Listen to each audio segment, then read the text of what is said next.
This is Housebound. I'm Chris. I'm Holly. I'm Ashlynn. I'm Greg. And you're invited.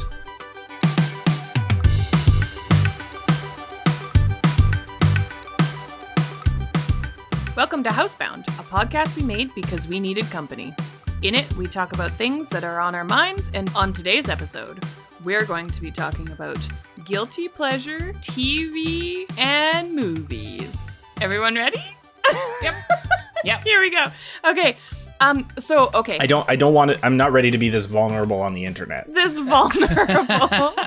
That's interesting, actually, because I was going to say, what makes something a guilty pleasure television or movie show? Television or movie show? It's got to be something that, is not 100% accepted within your circles, right? I'd guess so. I thought maybe it was something that, just wasn't up to par to the regular TV that you watch. Could you be. know that it's kind of crappy, but you like it anyway. Mm-hmm. But it's just, yeah. Like a bag of chips that are like, this isn't great for me, but this is really good. I need this right now. I'm gonna stuff my face. Yeah. Yeah. I think that TV shows that are guilty pleasures are the same things as cheat days for people that are working out or trying to eat a certain way. So it's not something that's illegal to do. It's just something that seems illegal. You know what I mean? It just seems like it's not great for you. Yeah.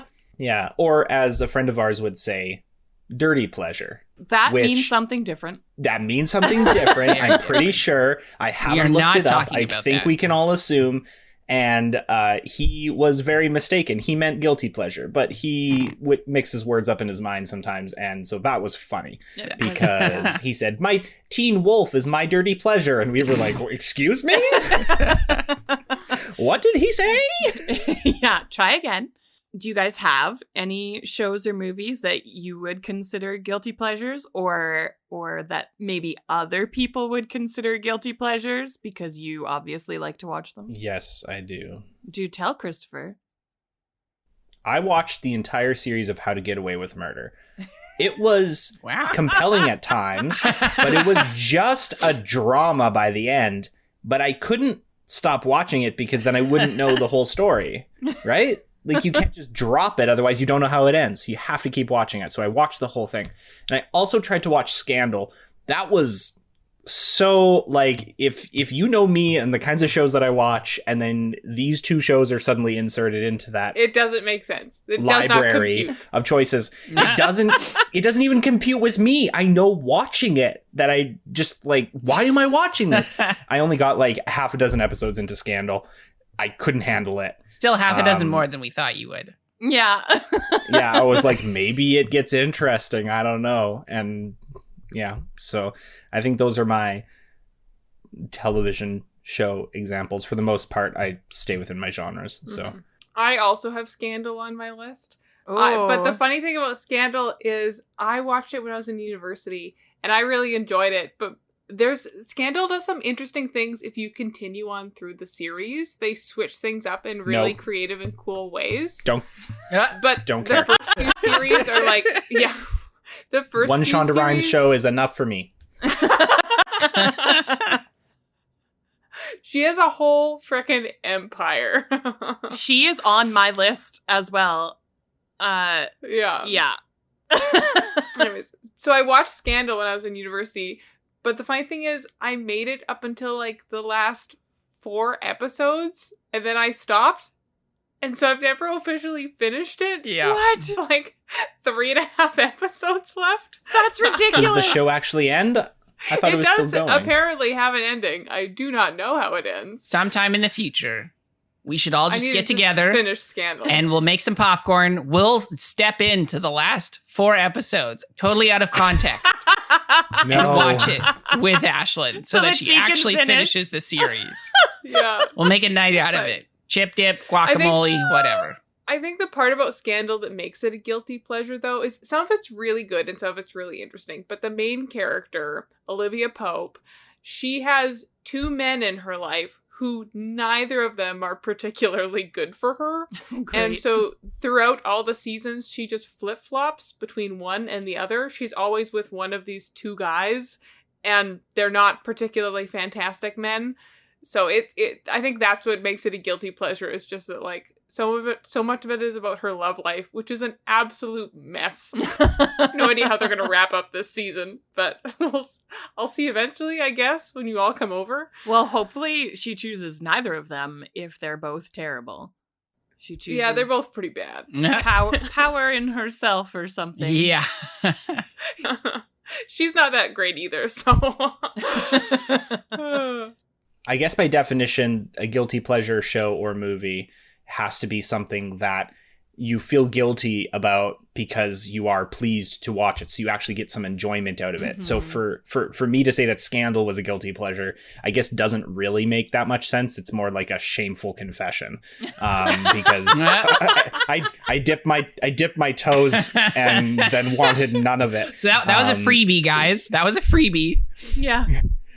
So, but there was a crossover episode of How to Get Away with Murder and Scandal. So that's very interesting. If you watch a show that both shows where they push like a very like powerful, influential woman, and then you have them in the same episode, just like one-upping each other. Like, I'm more badass than you. No, I am. No, I am. And it's like, wow, that was starting to rethink my life at that point, but I finished the series.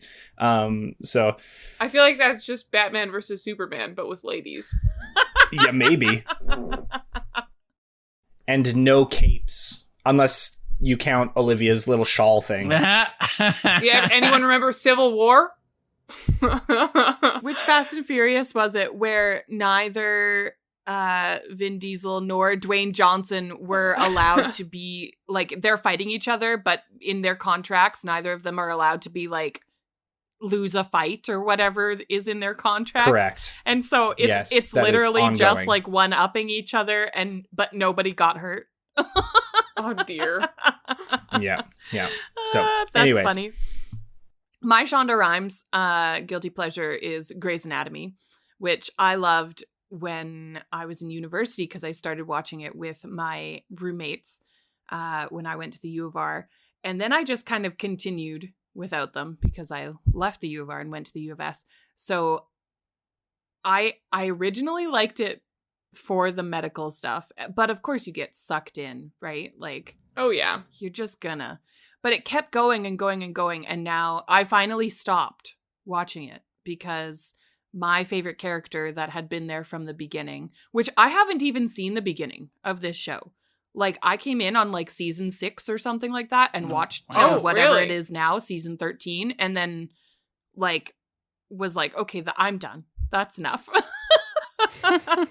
But I would still watch it. So it started out not as a guilty pleasure. It started out as just like a drama that you watched and whatever, and then it became a guilty pleasure over time? Well, because the people around me, and also it depends on the show. Okay.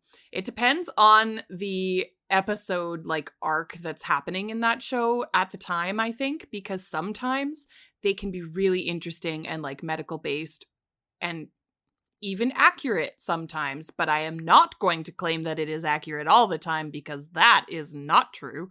But for more on this, see our episode about accuracy in media regarding STEM. Yeah, but then at other times it is absolutely a guilty pleasure because all it is just like, who should this person be with? Oh no, this person slept with this person. And how many times can you sleep with each other at the hospital when you're on one shift? Like, that's just not possible. Like, yeah.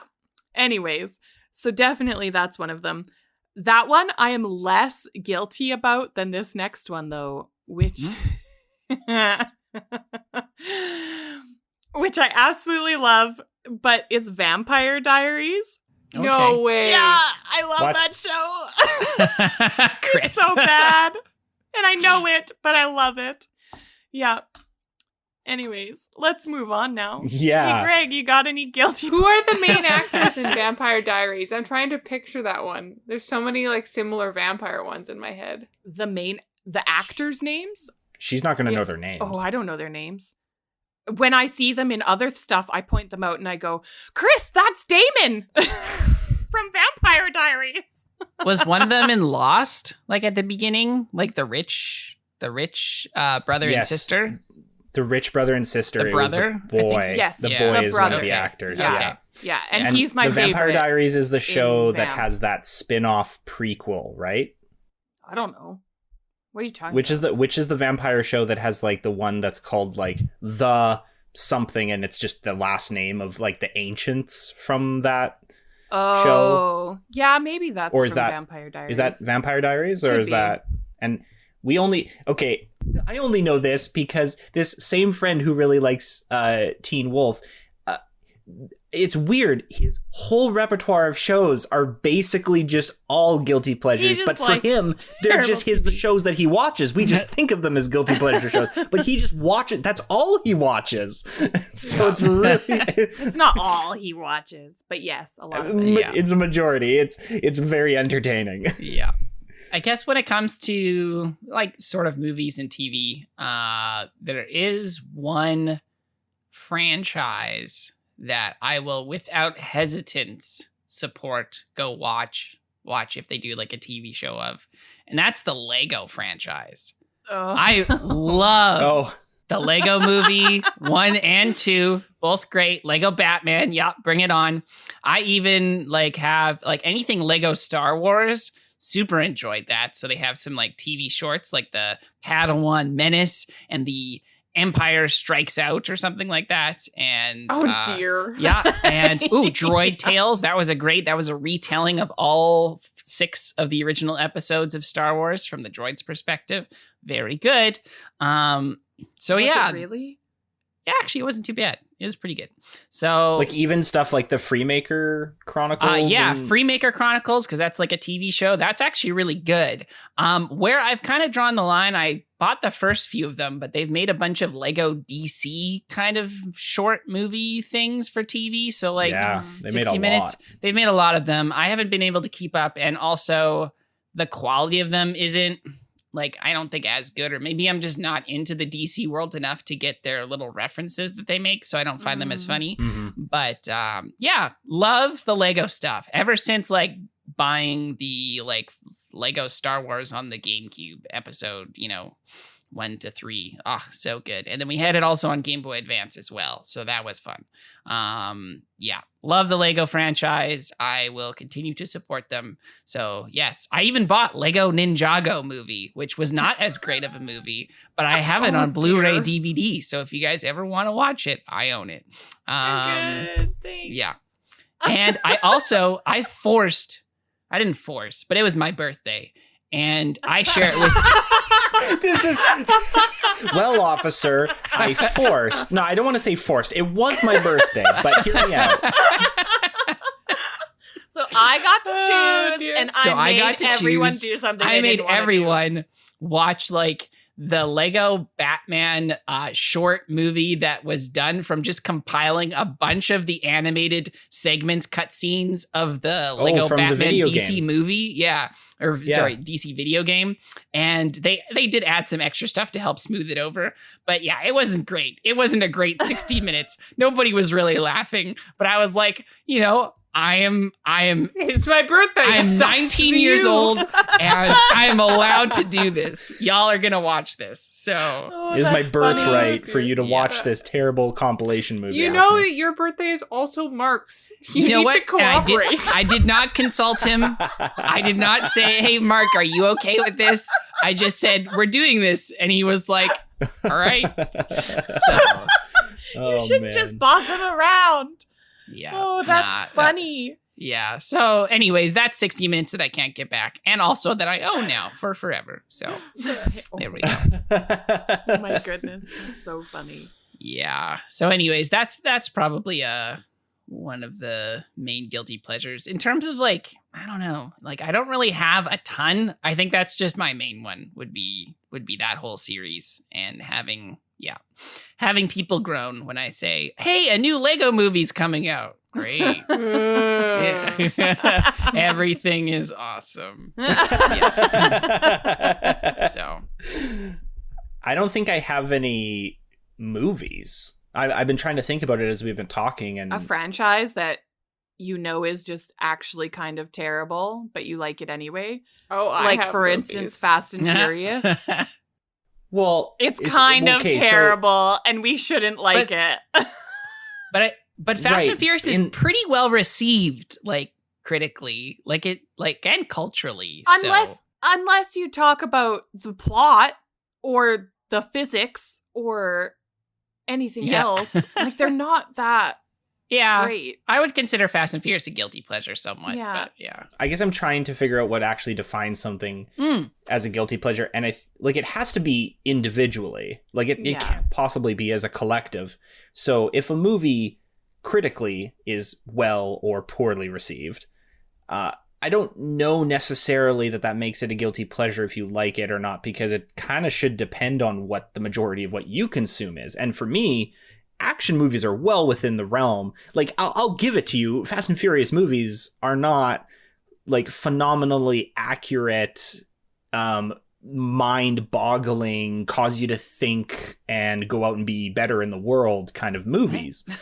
But No. But and, like, there are some movies that will do that for you, but like Fast and Furious is not Inception, for example. Inception was, I think we saw it 4 times. I saw it 4 times in theaters, which was only a record broken by me watching Avengers 7 times in theaters. We can talk about that. Maybe that's. My I thought we talked. Maybe I thought that's we your saw it guilty 8 pleasure. times, but maybe that was just me.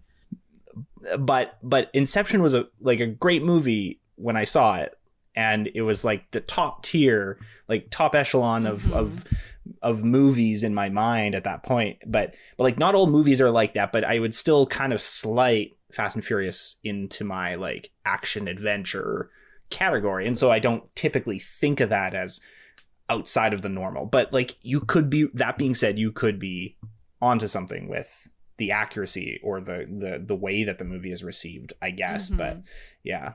It might be more that guilty pleasures are things that like you keep returning to despite knowing that you're going to get more of the same thing kind of thing. Like, it's not like it's going to offer you anything new or like radically different, but that it's just kind of like Fast and Furious. Yeah. Or so I hate to say it, but like the semi and more recent installment, or maybe just the past and more semi-recent installments of DC movies. Like, I don't really end up enjoying most of them, but I can't keep kind of going to them and going like, maybe this one will be really good. Like, maybe we'll strike gold with Dark Knight a second time, but probably not, but maybe we will, you know? I actually really enjoyed the first Suicide Squad movie. Oh. And nobody else in the whole world did. It's just me. So they made that It's movie for mostly me, and I just feel you, really yeah. special. But I would watch that movie again. Hands down. Yeah. I don't know why. Congratulations. Devotion to your momentary pleasure has ruined a franchise. Yeah. What do you guys think actually does keep people watching these kinds of shows that they know are like not that great? Like, what keeps you going back to your guilty pleasure? What kind of shows? Like Wipeout and Survivor, or Yeah. Yeah. I do think it's that comfort, that it's like comfort food where it's like, oh, this is nice, you know, like, and you get a warm blanket and you get your cup of tea or whatever, and you know, I don't know. I feel like that's kind of like the feeling of like, you know what you're getting into, and it's just like, or it just brings you. It's not going to cause you to think. Yeah, It's that's not going to change your paradigm. Yeah. Or it just brings you back, maybe a bit of nostalgia as well, because it's like, this is what you like grew up watching, or, you know, or this is something that, just, I don't know, has like good memories attached to it or something. so if it's very superficial, then it takes very little effort to consume or enjoy. Is that what we're saying? And so like a show that we're like, well, there's no Keeping Up with the Kardashians. Like, you don't watch that because you want to be mentally stimulated. You just watch that because there's like nothing Yeah. else on TV. Or some people specifically go and watch The Bachelor or The Bachelorette. And like, I Yeah. could never bring myself to watch something like that because I know what I would be getting into. But it's because it's just, it feels like it's the same copy paste and you don't really have to do much thinking about it, but like there's drama in it, whether it's real or fake. There's still like a perceived drama in the show, so it's not that you're just watching two people talk for a whole episode, but it's bad drama. And so like it's like okay, it's a show and there's nothing intelligent about it, but every once in a while there's something dramatic about it, but it's not real drama, but it's like, you know, like it doesn't make sense as to why you would enjoy something like that. So I think I ask the same question. I'm like, what keeps people actually invested in this? And people are like, I don't know, I just like it. And it's like, do you actually like it though? I think they actually like it. Yeah. Like, what do you find invigorating about it? Like, or what do you find interesting about it? Like, what keeps you going back? It's like one of those like gross snacks that you love. Like frickin' Greg. I love Greg. Greg's a so gross much. snack, and Makes I love him. Microwave. No, makes microwave grilled cheese. It's not grilled. It's just a microwave cheese. What? Sandwich. No. I also It's eat wait. this. disgusting. Just hand. It's just so wait. good. Yeah.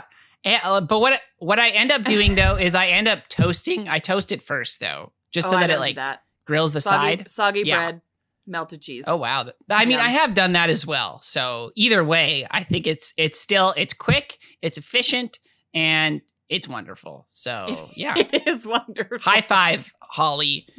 Thank you. Chris, Ashlynn. Y'all can, I don't know, just enjoy Go your home. enjoy slaving over a hot stove for your grilled cheese. Yeah. So like empirically, it's a culinary failure. But Greg likes it. That's what the Lego movies are. My guilty pleasure TV shows, though, are Princess Diaries, Princess Diaries 2, and Ice Princess. I got those 3 movies as a gift from some really good friends of mine when I was in junior high. And I have watched Princess Diaries 2, and Ice Princess almost every time I get sick, because they're like my comfort sick movies if I'm like having a sick day at home. And I know that they're not amazing, but I love the jokes in Princess Diaries and Princess Diaries 2. And I think Ice Princess is really cute. Like, they are what they are. So these aren't from the same people that gave you Jane Austen stuff. No. Okay.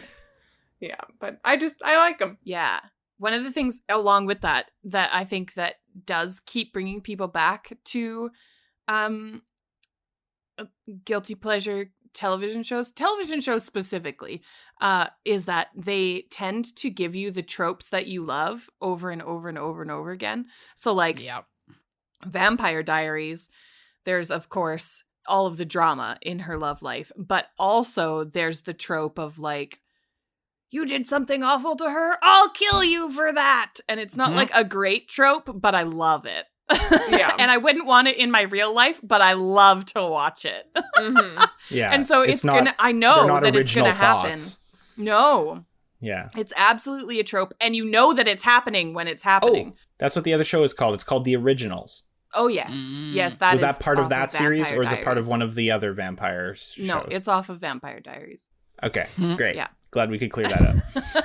I did think of a TV show. I think as a kid, not a kid, like a teenager or whatever, we watched a lot of Smallville. I feel like that's Ooh. like a guilty pleasure TV show where it's like, Yeah, it's not that Oh, yeah. good. it's not great. Like it's the same stuff week after week. Yeah. And it's constantly that tension between Clark Kent and what is it, Lana Lang or something? Mhm. Like, is that her name? Yeah. Yeah. And them being super close together, and then all of a sudden something tearing them apart, and then them repairing that again in the next episode. But then by the end of the episode, it's torn apart again. How will they ever come back together? Meanwhile, he has to fight a guy who's glowing green, and it's like, all right, I know what I'm getting into the next episode. Yeah. And you know that they can never be together because it's Lois that has to ultimately. Exactly. But same initials, right? So Yeah, you'll never guess who else watches that show.